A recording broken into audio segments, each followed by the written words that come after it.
Hare Krishna. Mahaprabhu Prabhu is one of those people that you get so accustomed to that you tend to not believe that there will be a time when he may not be there. He has been such an integral part of the community of devotees. It is hard to believe that physically he is not with us. He is not just a devotee, he is actually an institution. Looking at what he has done, and hardly anyone has not been touched by his enthusiasm and his care. There's hardly anyone in the community of devotees whose early years in Krishna consciousness were not influenced greatly by him.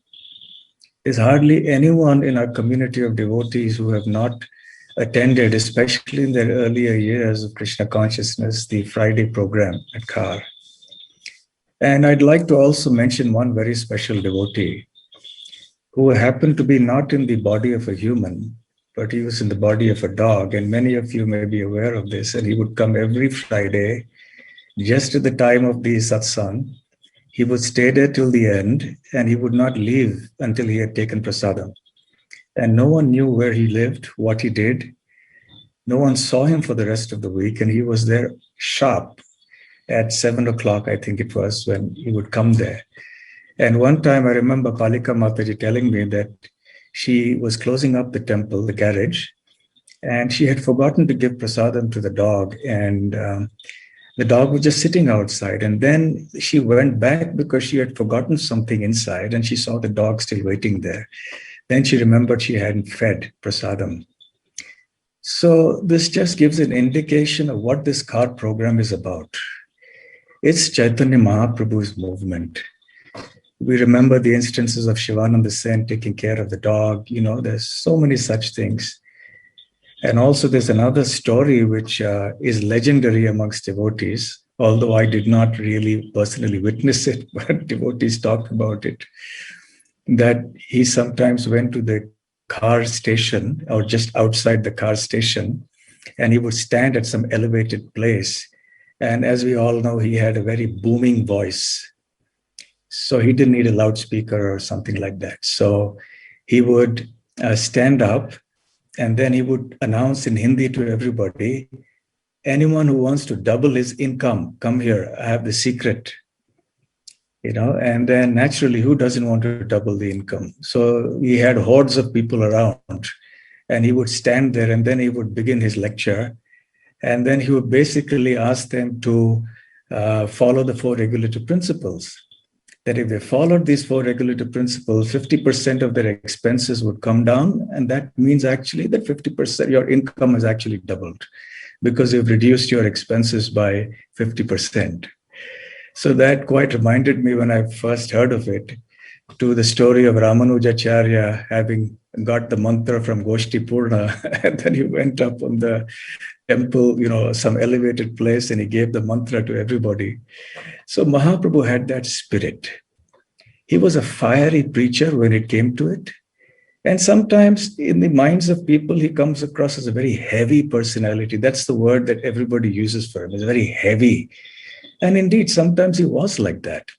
But actually, underneath that heavy exterior or that aspect of his nature, which incidentally came because of deep conviction and faith and enthusiasm, there lay a very gentle, genuine, caring, warm person who knew the art of encouraging devotees. We've heard from so many devotees earlier now how he would encourage even newcomers. And he had this way of coming across in such a way that any devotee would feel so encouraged and enthused by his word. He would make you feel so important, and he would give you personal attention. So that was something that was very, very unique about him. Yes, he was forceful, indeed. And he was forceful with me on many occasions. I remember that the very first lecture I gave in Krishna consciousness was in the Khar Center, and that was because he forced me into it. He actually bullied me into it. I was most reluctant to speak, but he left me no alternative. And so I could not say no. And those evenings, going there, attending those programs, associating with the devotees, it was just something out of this world. And only those who have actually gone through it will actually experience and feel, as we have also heard from many devotees.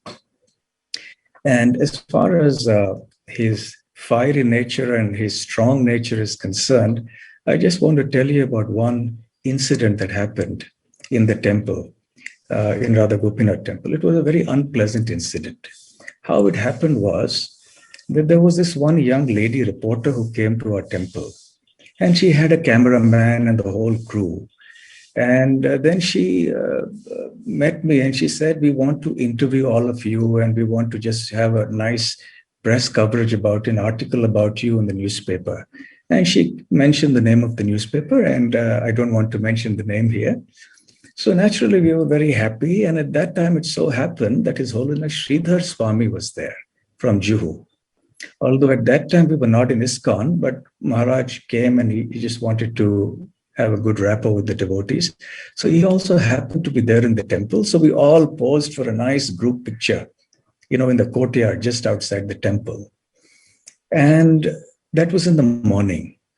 And the next day, there was this paper and the headlines in the front page with that picture, all of us standing there and Sridhar Maharaj with us, and so scandal and this, such terrible things on that. And we were shocked. And so naturally, we tried to find out what on earth happened. We tried to call the reporter. She was not available.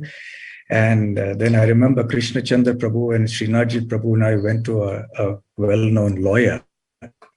And then we were speaking to Mahaprabhu about it. And then Mahaprabhu, actually it so transpired that the reporter was encouraged by her boss, who was not the ultimate editor of the newspaper. Probably the ultimate editor didn't know that much about it.